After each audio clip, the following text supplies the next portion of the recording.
All right, ladies and gentlemen, welcome back to the Kai Lavelle Show. Don't forget to hit that subscribe button.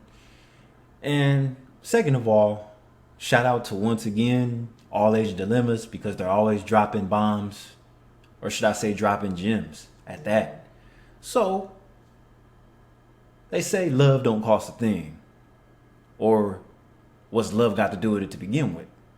Money talks, bullshit walks. And a lot of times, most women are just looking for money. They don't give a damn about you in general. They give a damn about what you got in that bank. So let's see what happens when you tell every single woman that you're poor or present yourself as poor, when at the end of the day, they find out that you're rich and everybody's drooling over you. Let's go. I forget the name of this game show. It's a popular game show in China. But anyway, let's get into it. Oh, what's going on? In 2017, a billionaire with a fortune of 800 million yuan participated in a Chinese dating show. To avoid being surrounded by women interested only in his money, he introduced himself humbly. Hello everyone. Hello to the 24 ladies on stage. I come from a rural village. I just turned 36, and I currently work at a small accounting firm in Guangdong as an accountant. That's low tier to most Chinese women right there. You got to be top dog. And it's the same thing with Western women. If you ain't up there, you ain't going nowhere with those women. I came to this dating show hoping to find a beautiful, understanding, independent, and confident girlfriend. But to his surprise, even before finishing his introduction, 18 of the participants had already turned off their lights, indicating they weren't interested. Damn. One of the participants, number 9, dressed luxuriously, said arrogantly, "You're already 36 and still working as an accountant at a small company? And you still want a beautiful, understanding, independent, and confident girlfriend? Don't you find that funny? With your conditions, it would be a miracle if any woman agreed to be with you." She continued without hesitation, "You're just an accountant. Frankly speaking, you're just an ordinary employee." Wow. And what do your parents do for a living? Probably not much, nothing higher than that. So that's the thing. It's like these women want to be taken care of. And you got to be the one to do that. But then you have these guys that are saying that they never needed money to get women. But mind you, where are those women at now? How come nobody didn't see you with these women? And are these women that you wanted? Are these women even attractive or even worth being around? That's the first thing that comes to thought when I hear guys say that. Like, yeah, I understand that. Most guys could get women. It's just that it's just going to be the ones that they don't want to settle for. That's the difference.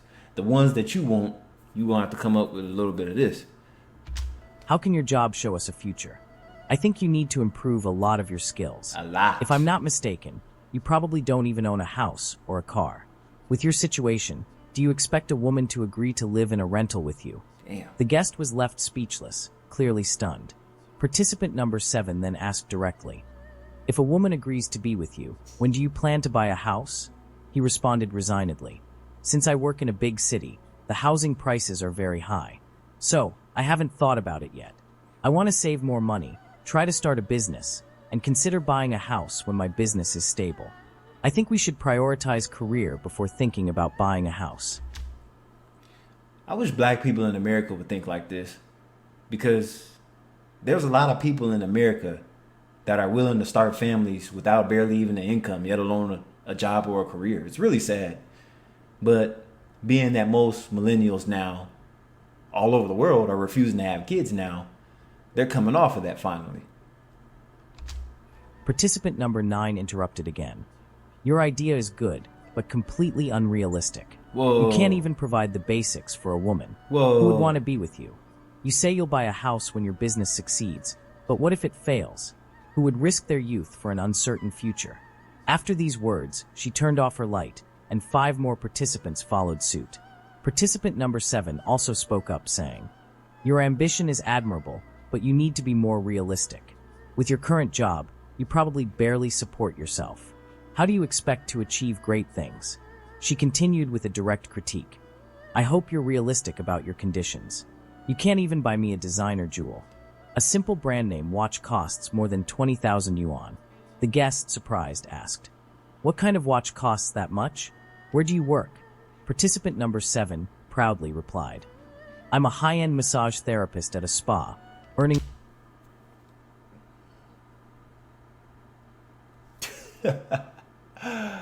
Okay, working at a massage spa and what he does is almost on the same level.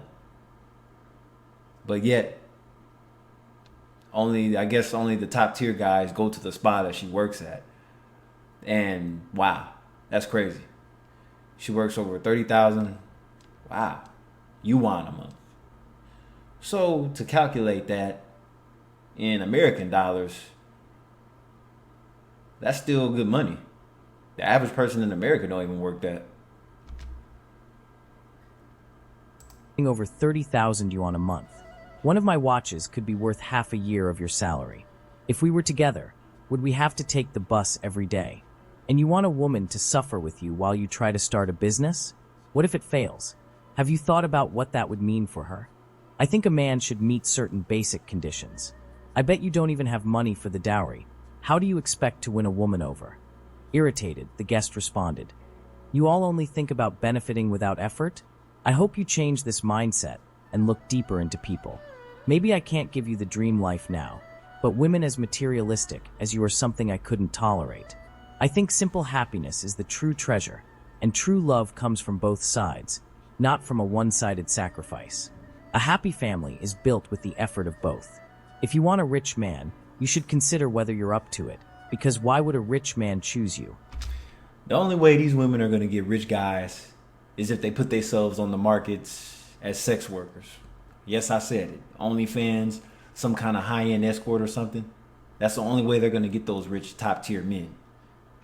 And guys that are saying that they never had a problem getting women without spending money, you weren't married to none of these women. You never lived with none of these women. You never got none of these women pregnant. So, of course you didn't need money to get them because it was short term. It wasn't going nowhere long term. So, it's like you bragging for no reason. Where are these women at now? You can't contact them and get them back. Whatever you had with them in the past, you can't get that again. So, participant number 7 angrily responded, I think my conditions are very good, Think. and turned off her light. The guest, trying to stay calm, said, maybe I can't provide you with material security right now, but I believe I can offer a happy and prosperous future. At that moment, a participant, dressed simply, who had kept her light on, smiled and said, I think you have a good character and are very ambitious. My parents are also from the countryside, and I know how hard it is to leave the village and work in the city. I understand and would like to get to know you better. The host then asked, do you want to stay with the guest? She nodded, and the guest, holding her hand, said, thank you for your trust. I will make you the queen of accounting. Before leaving the stage, he added a revelation that caught everyone by surprise. Sorry, but there's something I need to confess. Uh-oh. I hid my true identity when I came up here. Oh. Actually, I'm not just an accountant. That was my first job when I started my career 10 years ago, in 2007. Now, in 2017, I've achieved financial freedom, and my fortune is 800 million yuan. The participants who had turned off their lights were visibly shocked upon hearing this. Too late now. The impact was immediate, and many began to question their own attitudes. As the shockwave of his revelation rippled through the room, it was clear that the women who had rejected him were now confronted with the harsh reality of their own materialism and shallow judgment. They had dismissed him based on assumptions, built on appearances and status, completely disregarding the deeper qualities that truly define a person's worth. In that moment, they realized the depth of their error, the weight of their own superficiality that had clouded their judgment. Some even shifted uncomfortably in their seats, as the true nature of their rejection was laid bare before them. You see, gentlemen, you don't have to look real good to a woman to want you. It's all about what you can provide. And if you could barely provide for yourself, why should she have to suffer with you, is their attitude.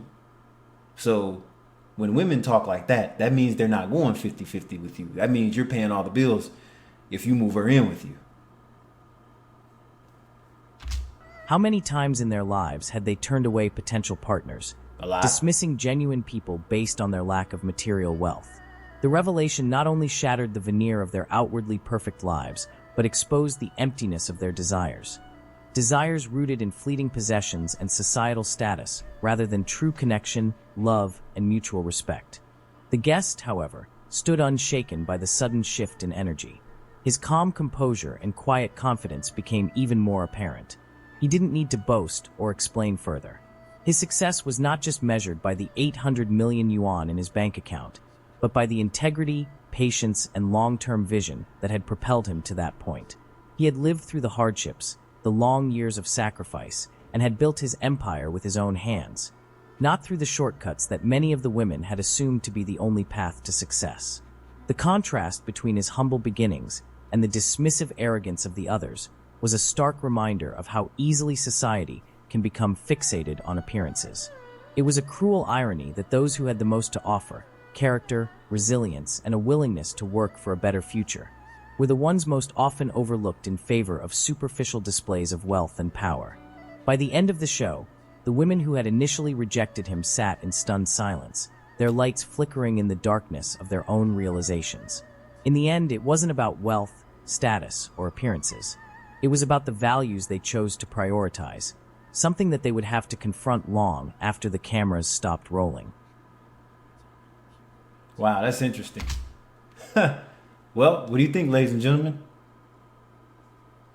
It is what it is, right? Anyways, there's a similar video to that about a woman's age. I'm gonna fire that one up next. Till then, I'll catch you next time. Peace.